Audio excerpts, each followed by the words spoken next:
శుభ సాయంత్రం ఆత్మీయ మిత్రులందరికీ. మనం గతంలో ఎన్విరాన్మెంటల్ స్టడీస్ టీచర్ ఎలిజిబిలిటీ టెస్ట్లో మనం ఎన్విరాన్మెంటల్ స్టడీస్ సంబంధించినటువంటి 3వ తరగతి సంబంధించినటువంటి అంశాలను తెలుసుకోవడం జరిగింది. ఈరోజు 4వ తరగతి సంబంధించినటువంటి పరిసరాల విజ్ఞానానికి సంబంధించినటువంటి అనేకమైనటువంటి అంశాలు మనం తెలుసుకునే ప్రయత్నం చేద్దాం. ఈ పరిసరాల విజ్ఞానం అటువంటిది చాలా కీలకమైనటువంటిది. ఇందులో ఏ అంశాలు ఎక్కడి నుంచి రావడానికి అవకాశం ఉంది కొన్ని మనము తెలుసుకునే ప్రయత్నం చేద్దాం. ఫస్ట్ వచ్చేసి ఇక్కడ నుంచి మనకు ఇందులో టీచర్ ఎలిజిబిలిటీ టెస్ట్, ఇందులో మనము ఈవీఎస్ ఎన్విరాన్మెంటల్ స్టడీస్లో కొన్ని ముఖ్యమైనటువంటి అంశాలు మనం తెలుసుకునే ప్రయత్నం చేద్దాం. అందులో ఫస్ట్ టాపిక్ వచ్చేసి కుటుంబం. ఫస్ట్ టాపిక్ వచ్చేసి ఇందులో మనం కుటుంబం గురించి తెలుసుకుందాము. అదేవిధంగా నెక్స్ట్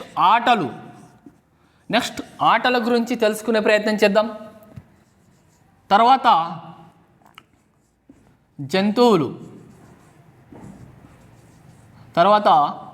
జంతువుల గురించి తెలుసుకునే ప్రయత్నం చేద్దాం. నెక్స్ట్ మొక్కల యొక్క నిర్మాణం, ఏ మొక్కలు లాభదాయకమైన అంశాల గురించి తెలుసుకుందాము. కుటుంబం, ఆటలు, జంతువులు, మొక్కల గురించి తెలుసుకుందాం. అదేవిధంగా ఇళ్ళ నిర్మాణం గురించి తెలుసుకుందాం.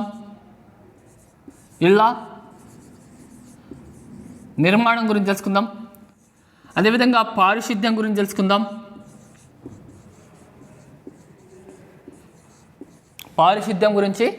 తెలుసుకుందాం. నెక్స్ట్ సమాచార హక్కు చట్టం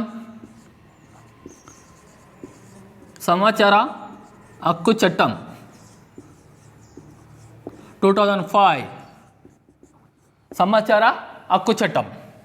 నెక్స్ట్ అదేవిధంగా ఆహార పదార్థాల గురించి తెలుసుకుందాం.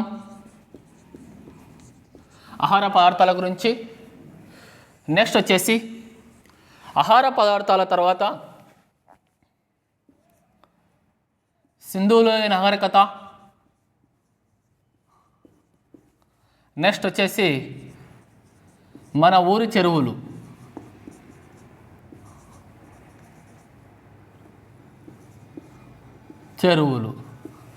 ఓకే, ఈ అంశాలను కనుక గమనించినట్లయితే ఫస్ట్ వచ్చేసి కుటుంబం గురించి తెలుసుకుందాం. కుటుంబంలో మనకు అధిక మొత్తంలో ఎక్కువ మంది ఉన్నటువంటి వాటిలో మనము పెద్ద కుటుంబం చెప్పుకోవచ్చు. వాటిని మనము చిన్నగా ఉన్నటువంటి కుటుంబాన్ని వెష్టి కుటుంబం అని చెప్పుకోవచ్చు. అంటే కుటుంబ సభ్యులు చాలా తక్కువ చిన్న కుటుంబాన్ని వెష్టి కుటుంబం అని చెప్పుకోవచ్చు. అనేక మంది కలిసి నివసించే దాన్ని మనము ఉమ్మడి కుటుంబం అని చెప్పుకోవచ్చు. ఓకేనా?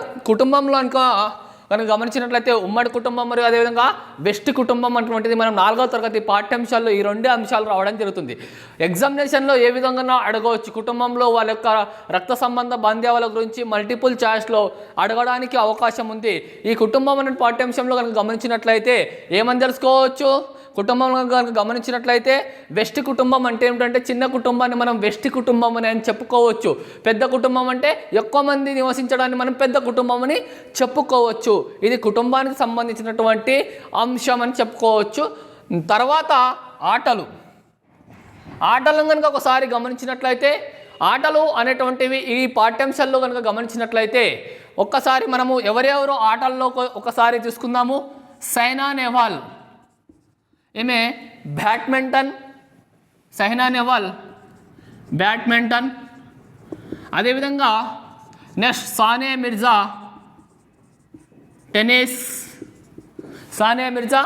టెన్నిస్. అదేవిధంగా Mithali Raj cricket. Next Gagan Narang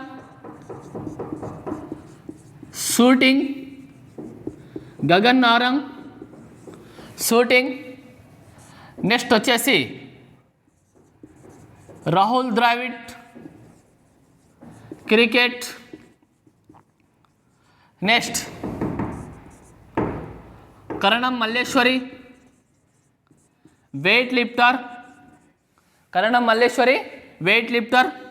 next PT Usha running. ఇవి ఆటల్లో ప్రసిద్ధి చెందినటువంటి వ్యక్తులు ఎవరంటే సైనా నెహ్వాల్ అనేటువంటి క్రీడాకారిణి, బ్యాడ్మింటన్లో ప్రసిద్ధి చెందినటువంటి క్రీడాకారిణి అని చెప్పుకోవచ్చు. అదేవిధంగా సానియా మిర్జా కూడా, ఈమె కూడా టెన్నిస్లో అత్యంత ప్రసిద్ధిగాంచినటువంటి వ్యక్తి అని చెప్పుకోవచ్చు. తర్వాత మిథాలీ రాజ్ క్రికెట్ రంగంలో విశేషమైనటువంటి ప్రసిద్ధిగాంచినటువంటి వ్యక్తిగా చెప్పుకోవచ్చు. గగన్ నారంగ్ షూటింగ్లో అని చెప్పుకోవచ్చు. అదేవిధంగా నెక్స్ట్ రాహుల్ ద్రావిడ్ కూడా క్రికెట్ సంబంధించినటువంటి అంశాన్ని ఒక ఎక్స్ట్రా పాయింట్ తీసుకోవడం జరిగింది.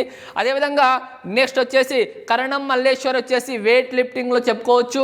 అదేవిధంగా పీటీ ఉషా, పరుగుల రాణి పీటీ ఉషా అంటే రన్నింగ్లో ఏమని తెలుసుకోవడం జరిగింది. అదేవిధంగా రెజ్లింగ్ వచ్చేసి విజేందర్. వీళ్ళందరూ మనకు అనేకమైనటువంటి పథకాలను తీసుకువచ్చినటువంటి గొప్ప వ్యక్తులని మనము చెప్పుకోవచ్చు. అంటే ఇక్కడ ఈ మన పాఠ్యాంశాల ఆటలలో కనుక గమనించినట్లయితే వీళ్ళందరూ ఇంత ప్రసిద్ధి చెందినటువంటి వ్యక్తులుగా మనము పరిగణించుకోవచ్చు. ఇంత వ్యక్తులు వివిధ రంగాల్లో వివిధ ఆటల్లో విశేషమైనటువంటి ప్రతిభను కనబరిచారనే అంశాన్ని మనం ఆటల్లో మన 4వ తరగతి పాఠ్య పుస్తకంలో మనము ఇవన్నీ పరిశీలన చేయవచ్చు. నెక్స్ట్ వచ్చేసి జంతువుల్లో కనుక గమనించినట్లయితే మనం సర్వసాధారణంగా అనేకమైనటువంటివి మనకు గేదెలు కానీ మేకలు కానీ ఇతరత్ర అనేకమైనటువంటి జంతువులుగా పరిగణిస్తారు. అదేవిధంగా జంతువులు అనేక రకాలుగా ఉపయోగపడతాయి. వ్యవసాయానికి ఉపయోగపడతాయి, ఆహారానికి ఉపయోగపడతాయి, రవాణాకు ఉపయోగపడతాయి, మానవునికి అన్ని సర్వ విధాలుగా జంతువులు అటువంటి ఉపయోగపడతామని గతంలోనే తెలుసుకోవడం జరిగింది. జంతువులను వేటాడడం నిషేధించడం అని వన్యప్రాణి సంరక్షణ చట్టం 1971 ప్రకారం నిషేధం అని చెప్పుకోవచ్చు. ఒకవేళ వేటాడినట్లయితే 3 నుంచి 7 సంవత్సరాల వరకు జైలు శిక్ష విధించడం జరుగుతుందని కూడా చెప్పడం జరిగింది. 1971 షెడ్యూల్ 1 ప్రకారము జంతువులను వేటాడడం నిషేధమని వన్యప్రాణి సంరక్షణ చట్టం ప్రకారము చెప్పడం జరిగింది. మరి అదేవిధంగా అంతరించిపోతున్నటువంటి జీవజాతుల్లో ఒకటి పులి అని చెప్పుకోవచ్చు. అదేవిధంగా కలవికోడి, పొంగనూరు ఆవులు అనేటువంటివి చెప్పుకోవడం జరిగింది. అదేవిధంగా ఈ మధ్యకాలంలో రాబందు కూడా ఈ పక్షి కనబడడం లేదు. తెలంగాణ ప్రభుత్వం ఏం చేయడం జరిగిందంటే రాబందు ఒకవేళ ఎవరికైతే ఆచూకు తెలిసినట్లయితే సమాచారానికి రాష్ట్ర ప్రభుత్వానికి తెలియజేసినట్లయితే 2 లక్షల రూపాయలు బహుమతిగా ఇవ్వడం జరుగుతుంది అనే అంశాన్ని కూడా ఇవ్వడం జరిగింది. ఇందులో జంతువుల్లో కనుక గమనించినట్లయితే నెక్స్ట్ వచ్చేసి ఈ జంతువుల్లో కనుక గమనించినట్లయితే ఇందులో మనం ఏం తెలుసుకుందామంటే ఇందులో ఫస్ట్ ఏనుగుల గురించి తెలుసుకుందాం. ఇందులో ఫస్ట్ ఏం తెలుసుకుందాము, ఏనుగులు. ఈ ఏనుగులు అన్నటువంటివి ఇందులో ఫస్ట్ మనం ఏం తెలుసుకుందామంటే ఏనుగుల గురించి తెలుసుకుందాము. ఇందులో మనము ఏనుగుల గురించి తెలుసుకుందాము. 10 నుంచి 12 ఉన్నటువంటి ఏనుగుల గుంపుల సముదాయం, వాటి పిల్లల సముదాయాన్ని ఉన్నటువంటి నిర్మాణం అని చెప్పుకోవచ్చు. 10 నుంచి 12 ఏనుగులు ఉంటాయి. వాటి యొక్క పిల్లలు కూడా ఉండడం జరుగుతుంది. ఈ ఏనుగుల గుంపుల సముదాయానికి ఆడ ఏనుగు నాయకత్వం వహిస్తుంది. ఏనుగుల గుంపు సమూహానికి ఎవరిని నాయకత్వం వహిస్తారు? ఆడ ఏనుగు నాయకత్వం వహించడం జరుగుతుంది. దీని ఆధారంగానే ఆ యొక్క ఏనుగుల యొక్క చలనం కానీ ఆ ఏనుగుల యొక్క అడవిలో ప్రయాణించే దశ అనేటువంటిది జరుగుతుంది అని చెప్పుకోవచ్చు. తర్వాత వాటి యొక్క పిల్లలు ఎప్పుడైతే పెద్దగా అయిన తర్వాత అవి వేరుపడడం అటువంటివి జరుగుతుంది. ఇది ఏనుగుల గురించి ఒక అంశం అని చెప్పుకోవచ్చు. మీకు ఇట్లా ఈ విధంగా రాస్తే కొంచెం అర్థం కాకపోవచ్చు. ఒక్కసారి మనం ఫస్ట్ ఇందులో జంతువుల్లో ఏనుగుల గురించి మనం తెలుసుకోవడం జరిగింది. తర్వాత ఏనుగుల తర్వాత ఆలోచించినట్లయితే తర్వాత ఇందులో ఏనుగులు తర్వాత చీమలు, ఏనుగులు మరి అదేవిధంగా చీమలు. ఈ చీమలు కనుక గమనించినట్లయితే ఇందులో ఒక చీమ తన బరువు కంటే ఎన్ని రెట్లు? 50 రెట్లు అధికంగా తన బరువును మొయ్యగలుగుతుంది. తన బరువు కంటే 50 రెట్లు అధికంగా మొయ్యగలుగుతుంది. ఇందులో కనుక గమనించినట్లయితే కూలి చీమలు, అదేవిధంగా రాణి చీమలు, అదేవిధంగా మగ చీమలు అటువంటివి ఉంటాయి. అయితే ఈ యొక్క కూలి చీమలు అటువంటివి రాణి చీమలకు ఆహారాన్ని తీసుకురావడంలో ప్రధానమైనటువంటి పాత్ర పోషించడం జరుగుతుంది. ఏవి? కూలిచీమలు. అదేవిధంగా ఈ కూలిచీమలు ఆహార పదార్థాల యొక్క వాసనని ఏ విధంగా గ్రహించడం జరుగుతుందంటే వాటి ప్రతి చీమ కూడా వాటి ముందర ఒక యాంటీనా నుండి పిల్లర్స్ ఉంటాయి. వీటి ఆధారంగానే ఏం చేయడం జరుగుతుంది? ఆహార పదార్థాల యొక్క వాటి యొక్క దిశను కనుక్కోవడానికి యాంటీనా పిల్లర్స్ అటువంటివి తోడ్పడము జరుగుతుంది. ఎందులో? చీమలలో. ఎందులో? చీమలలో అని చెప్పుకోవచ్చు. నెక్స్ట్ వచ్చేసే ఇందులో జంతువులు మరియు పక్షులు అని చెప్పుకోవచ్చు. తర్వాత గిజ్జిగాడు. ఈ గిజ్జిగాడులో కనుక గమనించినట్లయితే ఈ పక్షుల్లో కనుక గిజ్జిగాడు అంటే మగ గిజ్జిగాడు మాత్రమే ఏం చేయడం జరుగుతుంది? ఆ యొక్క గూడుని నిర్మించడం జరుగుతుంది. మగ గిజ్జిగాడు మాత్రమే గూడుని నిర్మించడం జరుగుతుంది. తర్వాత ఆడపక్షులు వచ్చి గుడ్లను పొదిగించిన తర్వాత వాటి యొక్క సంతానోత్పత్తి అయిన తర్వాత ఆ యొక్క పక్షులు మరొక ప్రాంతానికి పోవడం జరుగుతుంది. ఇవి 2017 టెట్లో అడగడం జరిగింది. ఓకేనా? గిజ్జిగాడు ఏ పక్షులు నిర్మించడం జరుగుతుంది అంటే మగ గిజ్జిగాడు అని చెప్పుకోవచ్చు, మగ పక్షులని చెప్పుకోవచ్చు. అదేవిధంగా కందిరీగలు అటువంటివి ఆ తెట్ట నిర్మాణాన్ని ఏవి ఏర్పాటు చేస్తాయంటే ఆడ కందిరీగలు మాత్రమే ఒక తెట్ట నిర్మాణాన్ని ఏర్పాటు చేస్తాయి. ఏవి? ఆడ కందిరీగలు మాత్రమే ఈ యొక్క నిర్మాణాన్ని ఏర్పాటు చేస్తాయి అనే అంశాన్ని మనం తెలుసుకోవాలి. ఇందులో చీమల గురించి తెలుసుకోవడం జరిగింది, అదేవిధంగా ఏనుగుల గురించి తెలుసుకోవడం జరిగింది, అదేవిధంగా పక్షుల గురించి తెలుసుకోవడము జరిగింది. పక్షి శాస్త్ర పితామహుడుగా డాక్టర్ సలీం అలీని పేర్కొంటారు. పక్షి శాస్త్ర పితామహుడు డాక్టర్ సలీం అలీ పక్షి శాస్త్ర పితామహుడుగా పేర్కొనడం జరుగుతుంది. నెక్స్ట్ అదేవిధంగా డాక్టర్ ఏపీజే అబ్దుల్ కలాం గారు గిట పక్షుల యొక్క ప్రయాణాన్ని ఆకాశంలో చూసి రాకెట్ ప్రయోగాలు చేయడం జరిగింది ఏపీజే అబ్దుల్ కలాం గారు. ఇక్కడ గమనించినట్లయితే ఏపీజే అబ్దుల్ కలాం ఒక అంశం, అదేవిధంగా సలీం అలీ, అదేవిధంగా ఏనుగుల గురించి, చీమల గురించి తెలుసుకోవడం జరిగింది. నెక్స్ట్ వచ్చేసి గిజ్జిగాడు పక్షుల గురించి మనము తెలుసుకోవడం జరిగింది. ఇందులో కనుక గమనించినట్లయితే కుటుంబం అంటే ఏమిటి తెలుసుకోవడం జరిగింది. కుటుంబంలో వెస్ట్ కుటుంబం అంటే చిన్న కుటుంబం అని చెప్పుకోవడం జరిగింది. నెక్స్ట్ వచ్చేసి ఆటల్లో ఎవరెవరు? సైనా నెహ్వాల్, సానియా మిర్జా, మరి అదేవిధంగా విజయేందర్ సింగ్, మరి అదేవిధంగా నెక్స్ట్ వచ్చేసి మిథాలీ రాజ్, గగన్ నారంగ్, ఇటువంటి వ్యక్తుల గురించి ఆటలలో మనం తెలుసుకోవడము జరిగింది. నెక్స్ట్ జంతువుల గురించి తెలుసుకోవడం జరిగింది. నెక్స్ట్ ఇప్పుడు మొక్కల గురించి తెలుసుకుందాం. నెక్స్ట్ వచ్చేసి మొక్కల గురించి తెలుసుకుందాం. ఈ మొక్కలు అనేటువంటివి మొక్కల్లో వచ్చేసే తీగ మొక్కలు అంటే వీటి కాండం బలహీనంగా ఉండి ఎగబాగ్య మొక్కలని తీగ మొక్కలు అంటారు. ఉదాహరణకు బీరకాయ, తర్వాత కాకరకాయ. బీరకాయ మరియు అదేవిధంగా కాకరకాయ అనేటటువంటిది తీగ మొక్కలకని చెప్పుకోవచ్చు. అదేవిధంగా ఇందులో పొదలు వంటి నిర్మాణాలు ఏర్పడతాయి. వాటిలో కనుక గమనించినట్లయితే గులాబీ కూడా పొదలకు. అదేవిధంగా వృక్షాల వంటి నిర్మాణాలు అంటే అనేకమని చెప్పుకోవచ్చు. వృక్షాలు అంటే వేప చెట్టు, అదేవిధంగా మర్రి చెట్టు, వీటిని వృక్షాలుగా అని చెప్పొచ్చు. అంటే మొక్కలు కనుక గమనించినట్లయితే తీగ మొక్కలు, అదేవిధంగా పొదలు వృక్షాలుగా ఈ విధంగా రూపాంతరీకరణము చెందుతాయి అని చెప్పుకోవచ్చు. నెక్స్ట్ వచ్చేసి ప్రపంచంలో అతిపెద్ద పుష్పం ఏది అంటే రప్లీసియా. ప్రపంచంలో అతిపెద్ద పుష్పం ఏదంటే రప్లీసియా. ఇది 2017 టెట్లో అడగడం జరిగింది. అదేవిధంగా ఇది ఎన్ని కేజీల బరువు ఉంటుందంటే 7 to 10 kgs బరువు ఉండి 1 మీటర్ వ్యాసార్థాన్ని కలిగి ఉంటుంది. 7 to 10 kgs బరువు కలిగి ఉండి అదేవిధంగా 1 మీటర్ వ్యాసార్థాన్ని కలిగి ఉన్నటువంటి నిర్మాణం అని చెప్పుకోవచ్చు. ఏది? రప్లీసియా. ప్రపంచంలో అతిపెద్ద పుష్పం ఏది అంటే రప్లీసియా అని చెప్పుకోవచ్చు. ఇది కుళ్ళిన మాంసం వంటి వాసన కలిగి ఉన్నటువంటిది అని చెప్పుకోవచ్చు. కుళ్ళిన మాంసం వంటి వాసన కలిగి ఉంటుంది అని చెప్పుకోవచ్చు. ఏది? రప్లీసియా. నెక్స్ట్ అదేవిధంగా ఈ మొక్కల్లో గమనించినట్లయితే పార్థీనియం అనేటువంటిది మొక్క. ఇది అమెరికా నుండి వచ్చినటువంటి మొక్క.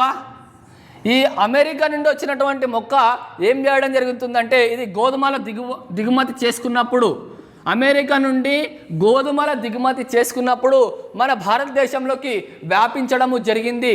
భారతదేశంలో వ్యాపించిన తర్వాత ఇది అనేకంగా విస్తృతంగా వ్యాపించడం జరిగింది.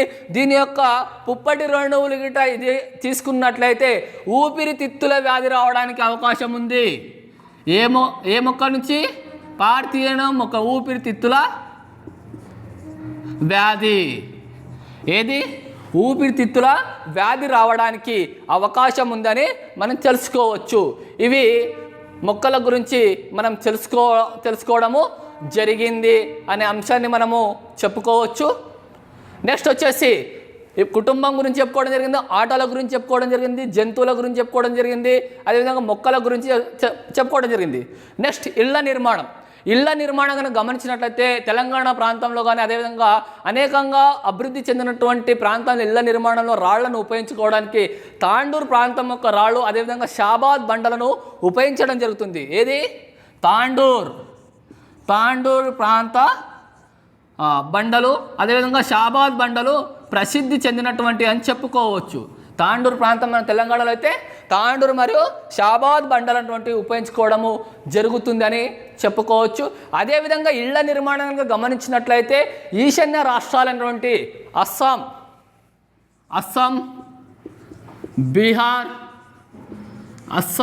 బీహార్, మేఘాలయ రాష్ట్రాలలో అనేకమైనటువంటి భూకంపాలు వచ్చినప్పుడు ఏం చేయడం జరుగుతుందంటే కలప నిర్మాణాలతో వెదురు బొంగలతో ఏర్పాటు చేయడం జరుగుతుంది. ఇళ్ల నిర్మాణాలను చెప్పుకోవచ్చు. అస్సాం, బీహార్, మేఘాలయ అని చెప్పుకోవచ్చు. ఓకేనా? ఇది ఇళ్ల నిర్మాణం అని చెప్పుకోవచ్చు. అదేవిధంగా ఈ ఇళ్ల నిర్మాణాన్ని గమనించినట్లయితే పెరుగుతున్నటువంటి జనాభాకు అనుగుణంగా సరిపడినటువంటి భూమి లేనప్పుడు ఏం జరుగుతున్నారంటే ఆ యొక్క సజ్జల పైన ఏం చేయడం జరుగుతుందంటే ఆ యొక్క మట్టి వేసి అక్కడ మొక్కల్ని పెంపొందిస్తున్నారు. కాబట్టి దీనిని ఏమంటారు? రూప్ గార్డెన్ అని అంటారు. దీనితో అనేకమైనటువంటి కూరగాయలు పండించడానికి గిట తోడ్పడుతుంది. ఏది? రూప్ గార్డెన్ అని చెప్పుకోవచ్చు. ఓకేనా? ఇది రూప్ గార్డెన్ అని చెప్పుకోవచ్చు. ఇవి మొక్కల నిర్మాణం తర్వాత ఇళ్ల నిర్మాణంలో ఈ అంశాలు మనకు కీలకమని చెప్పుకోవచ్చు. నెక్స్ట్ వచ్చేసి పారిశుద్ధ్యం అటువంటిది అత్యంత కీలకమైనటువంటిది. 2011 సంవత్సరంలో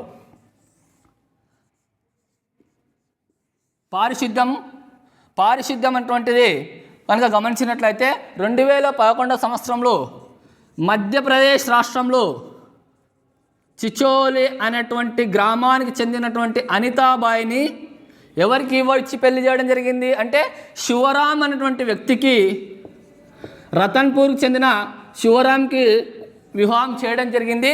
ఈ వివాహం చేసిన తర్వాత అత్తగారింటిలో మరుగుదొడ్డి లేకపోవడం వలన ఆమె నేను ఇక్కడ వ్యవస్థలో పనిచేయను అని తన తల్లిగారింటికి వెళ్ళిపోవడం జరిగింది. కాబట్టి సంపూర్ణ పారిశుద్ధ్య అంశాన్ని లేవనెత్తడం జరిగింది. ఈమెకు అప్పుడున్నటువంటి ప్రభుత్వం సులభ్ ఇంటర్నేషనల్ అవార్డు ఇవ్వడం జరిగింది. అదేవిధంగా 5 లక్షల రూపాయలు బహుమానం కూడా ఇవ్వడము జరిగింది అని చెప్పుకోవచ్చు. ఎవరు? అనితాబాయ్. అప్పుడున్నటువంటి రాష్ట్రపతి ప్రతిభా పాటిల్ చేతుల మీదుగా, మరి అదేవిధంగా ప్రధాని మన్మోహన్ సింగ్ చేతుల మీదుగా అవార్డు తీసుకోవడము జరిగింది. ఎవరు? అనితాబాయ్ అనేటువంటి వ్యక్తి ఆయన ఇంట్లో మరుగుదొడ్డి లేనందువలన తన తల్లిగారింటికి వెళ్ళిపోవడము జరిగింది. ఇది సంపూర్ణ పారిశుద్ధ్య నిర్మాణంలో కనుక పారిశుద్ధ్యమైన అంశం ఇవ్వడము జరిగింది. ఓకేనా? నెక్స్ట్ వచ్చేసి సమాచార హక్కు చట్టం. ఈ సమాచార హక్కు చట్టం 2005లో రావడం జరిగింది. ఏ సంవత్సరంలో రావడం జరిగింది? 2005 సంవత్సరంలో సమాచార హక్కు చట్టం రావడం జరిగింది. సమాచార హక్కు చట్టం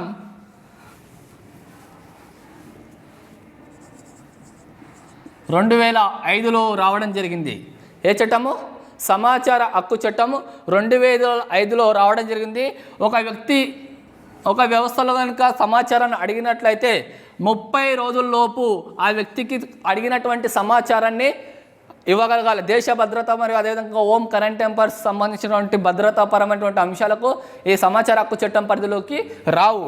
కానీ వ్యక్తిగత హక్కు గురించి మరి అదేవిధంగా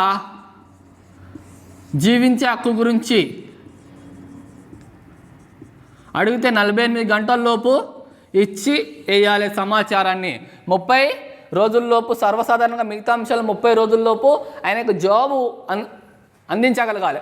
కానీ జీవించే హక్కు మరియు వ్యక్తిగత హక్కు గురించి సమాచారాన్ని ఒకవేళ అడిగినట్లయితే ఆయనకు సమాచారాన్ని అందించాలన్న అంశాన్ని మనం తెలుసుకోవచ్చు. ఇది సమాచార హక్కు చట్టం గురించి అని చెప్పుకోవచ్చు. నెక్స్ట్ అదేవిధంగా ఆహార పదార్థాలు కనుక గమనించినట్లయితే ఇందులో అత్యంత కీలకమైనటువంటి సర్వసాధారణంగా మనము ఆహార పదార్థాలు అంటే ఇందులో చిరుధాన్యాలు, అదేవిధంగా పప్పు ధాన్యాలు అన్నటువంటి రావడం జరుగుతుంది. ఈ చిరుధాన్యాలు మరియు అదేవిధంగా పప్పు ధాన్యాలు అత్యంత కీలకమని చెప్పుకోవచ్చు. అదేవిధంగా ఇందులో పిండి పదార్థాలు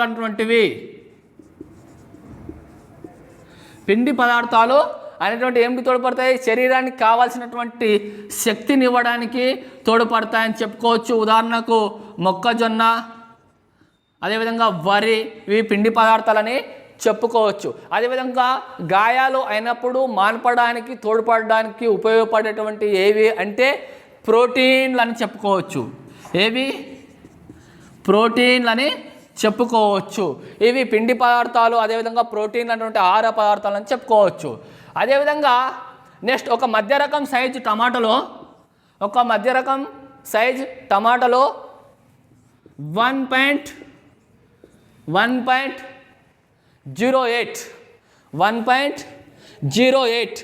మధ్య రకం టమాటాలో 1.08 ప్రోటీన్లు, 1.5 ఫైబర్ అటువంటిది ఉంటుంది. అదేవిధంగా విటామిన్లు కూడా ఒక మధ్య రకం సైజు టమాటాలు ఉండడం జరుగుతుంది. ఈ విటమిన్ మరియు కే విటమిన్, అదేవిధంగా B2 విటమిన్, B6 విటమిన్స్ ఉండడం జరుగుతుంది. ఒక మధ్య రకం సైజు టమాటాలని చెప్పుకోవచ్చు. ఇవి మనము ఆహార పదార్థాల్లో మనము తీసుకున్నటువంటి అంశం అని చెప్పుకోవచ్చు. ఇవి అత్యంత కీలకమైనటువంటి అంశాలని చెప్పుకోవచ్చు. అదేవిధంగా నెక్స్ట్ సింధులోయ నాగరికత సర్జన్ మార్షల్ అనేటువంటి వ్యక్తి సింధులోయ నాగరికతలో సింధు అనే ప్రాంతంలో తవ్వకాలు చేపట్టడం వలన ఏం చేయడం జరిగింది అంటే అక్కడ సింధులోయ నాగరికత ప్రారంభం కావడం జరిగింది. వీరి యొక్క హరప్ప నాగరికత యొక్క ముఖ్య రేవు పట్టణం లోతాల్. వీళ్ళ యొక్క రేవు పట్టణం లోతాల్. అదేవిధంగా వీరు ప్రధానంగా ఏ వ్యవసాయం చేస్తారు? వరి, గోధుమ, బార్లీ వీళ్ళ యొక్క ప్రధానమైనటువంటి ఆహార పంటలని చెప్పుకోవచ్చు. వరి, గోధుమ, బార్లీ వీళ్ళ యొక్క ఆరాధ్య దైవం అమ్మ తల్లి. ఓకేనా? వీరి యొక్క ప్రధాన రేవు పట్టణం లోతాల్. వరి, గోధుమ, బార్లీ అనేటువంటి పంటలు పండించడం జరుగుతుంది. వీరిని అమ్మ తల్లిని పూజించడం జరుగుతుంది. సింధులోయ నాగరికతని మొట్టమొదటిసారిగా ఎవరు చేయడం జరిగింది? సర్జన్ మార్షల్ అనే తవ్వకాలు చేయడము జరిగింది. హరప్ప నాగరికత అని, హరప్ప మొహంజర నాగరికత అని చెప్పడం జరుగుతుంది. ఈ అంశాలని చెప్పుకోవచ్చు. నెక్స్ట్ వచ్చేసి మన ఊరి మన చెరువుల్లో కనుక గమనించినట్లయితే మత్తడి అనేటువంటి పదం చెరువులు నిండినటువంటి ప్రాంతాన్ని మత్తడి అంటారు. చెరువులు నిండినటువంటి ప్రాంతాన్ని ఏమంటారు? మత్తడి అని చెప్పుకోవచ్చు.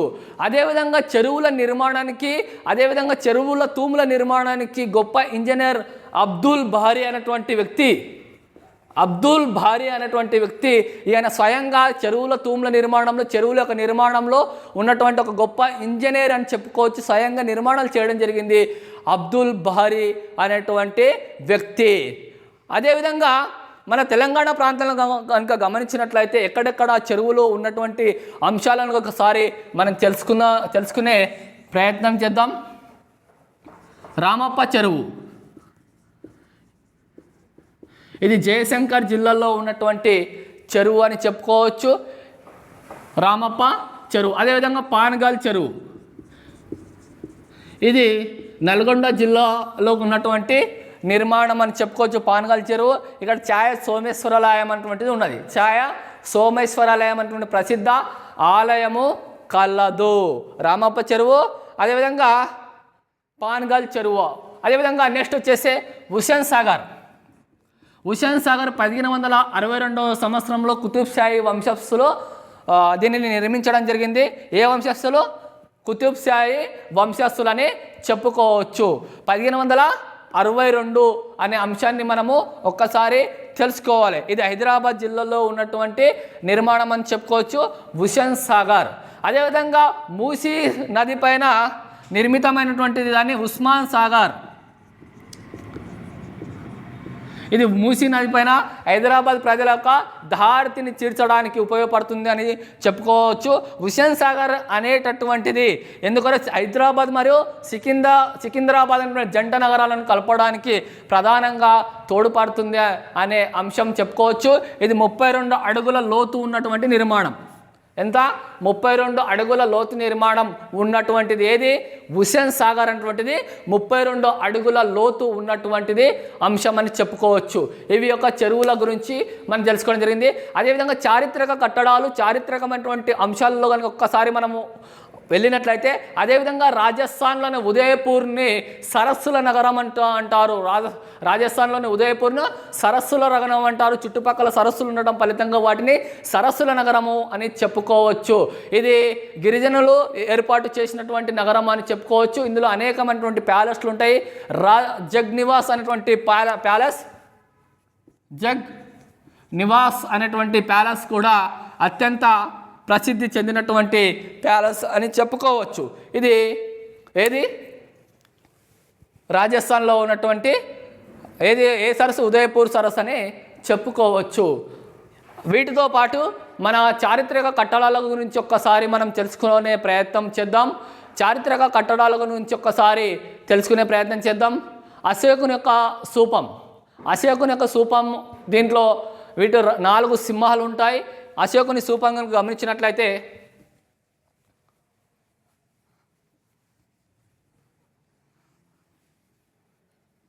అశోకుని స్థూపంలో 4 సింహాలు ఉంటాయి. 4 సింహాలు అనేటువంటివి ఉంటాయి అశోకుని స్థూపంలో. ఇందులో కనుక గమనించినట్లయితే ఇది రాజస్థాన్ శైలి అని చెప్పుకోవచ్చు. అదేవిధంగా నెక్స్ట్ వచ్చేసి రాజస్థాన్ శైలి అని చెప్పుకోవచ్చు. నెక్స్ట్ వచ్చేసి వివిధంగా ఆలోచించినట్లయితే శ్రీకృష్ణ దేవరాయలు ఈయన అముక్త మల్యద అనేటువంటి రచన చేయడం జరిగింది. ఈయనలో అష్ట దిగ్గజాలైనటువంటి కవులు ఈయన కాలంలోనే ఉన్నారు. అష్ట దిగ్గజాలైనటువంటి కవులు ఈయన కాలంలోనే ఉండడం జరిగింది. అముక్త మల్యద దేశ భాషలందు తెలుగు లెస్స అనేటువంటి అంశాన్ని ఎవరు చెప్పడం జరిగింది? శ్రీకృష్ణ దేవరాయలే దేశ భాషలందు తెలుగు లెస్స అనే అంశాన్ని తెలుసుకోవడం జరిగింది. అదేవిధంగా చంద్రగుప్త, మౌర్య చంద్రగుప్తుడు ఈయన కాలంలోనే, మౌర్య చంద్రగుప్తుని యొక్క కాలంలోనే కాళిదాస్ అనేటువంటి కవి గలడు. ఈయన కాలంలోనే నవరత్నాలు అనేటువంటి కవులు గలరు. ఎవరు? నవరత్నాలు అనేటువంటి కవులు కలరు. అదేవిధంగా అశోకుడు కళింగ యుద్ధం తర్వాత ఆయన రాజ్యాన్ని విడిచిపెట్టడం, అహింసా పద్ధతిని అశోకుడు చేపట్టడము జరిగింది. ఇవి కీలకమైనటువంటి అంశాలని చెప్పుకోవచ్చు. మన తెలంగాణ ప్రాంతంలో కూడా చార్మినార్ 4 స్తంభాలతో కూడుకున్నటువంటి నిర్మాణం అత్యంత ప్రాముఖ్యత చెందినటువంటి అంశాన్ని మనము ఒకసారి పరిగణలోకి తీసుకోవాలి. ఇది ఎన్విరాన్మెంటల్ స్టడీస్ సంబంధించినటువంటి అత్యంత కీలకమైనటువంటి అంశాలు మనము ఈరోజు తెలుసుకోవడం జరిగింది. ఓకేనా? ఎక్కడి నుంచైనా మనకు అడగడానికి అవకాశము ఉంది. ఫస్ట్ వచ్చేసి కుటుంబం గురించి. కుటుంబం అనేటువంటిది వెష్టి కుటుంబం, చిన్న కుటుంబ సముదాయాన్ని వెష్టి కుటుంబం అంటారు. పెద్ద కుటుంబం అంటే అనేక మంది నివసించడాన్ని పెద్ద కుటుంబం అని చెప్పుకోవచ్చు. ఇది కుటుంబం గురించి చెప్పుకోవడం జరిగింది. నెక్స్ట్ వచ్చేసి ఆటల గురించి. ఆటలు అనేటటువంటిది వివిధ రకాలుగా ఉండడం జరుగుతుంది. మిథాలీ రాజ్ వచ్చేసి క్రికెట్లో, మరి అదేవిధంగా సైనా నెహ్వాల్ బ్యాడ్మింటన్, సానియా మిర్జా టెన్నిస్, అదేవిధంగా విజయేందర్ బాక్సింగ్ గురించి ఈ విధంగా ఆటల్లో ప్రాముఖ్యత ఉన్నటువంటి వాళ్ళ గురించి మనము తెలుసుకోవడం జరిగింది. ఓకేనా. నెక్స్ట్ వచ్చేసి జంతువుల గురించి, ఏనుగుల గురించి, చీమల గురించి, అదేవిధంగా వివిధ అంశాల గురించి తెలుసుకోవడం జరిగింది. ఇవి వరుస క్రమంలో ఇవి 4వ తరగతి సంబంధించినటువంటి అత్యంత కీలకమైనటువంటి అంశాల గురించి ఈరోజు మనము తెలుసుకోవడం జరిగింది. ఓకేనా. ఇవి అత్యంత ఇంపార్టెంట్ టాపిక్స్ గురించి ఓవరాల్గా ఒకటి రెండు అంశాలు మిస్ కావచ్చు. మొత్తానికి 4వ తరగతి సంబంధించినటువంటి పరిసరాల విజ్ఞానాన్ని అనే సబ్జెక్ట్ని మొత్తం ఓవరాల్గా కంప్లీట్ చేయడం జరిగింది. అదేవిధంగా నేను చెప్పినటువంటి అంశాలు ఇంకెక్కడ అనేది ఉంటే గిట మీరు తెలియజేయండి కామెంట్ రూపంలో. నా యూట్యూబ్ ఛానల్ని సబ్స్క్రైబ్ చేయండి, షేర్ చేయండి. మరిన్ని అంశాలతో మీ ముందుకు వస్తాను. Thank you so much.